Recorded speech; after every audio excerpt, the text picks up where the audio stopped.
and then bring the camera close to the train.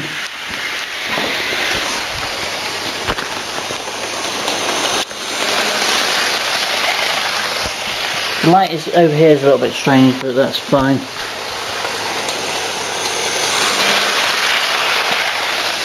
Trouble is, sitting down here, there's a big risk of cat poo on the floor or something.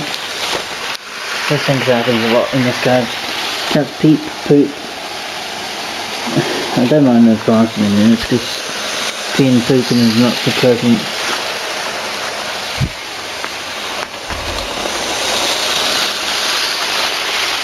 So there we go, guys. So those that are getting into trains this Christmas, I could potentially put the two around the railway, but this miniature railway just for beginners, which is what I was looking to do.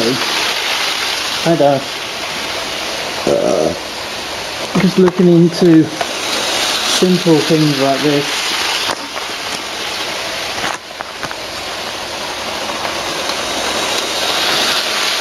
Just setting up the DMU section for the Class 06 or the 101. I can go down there.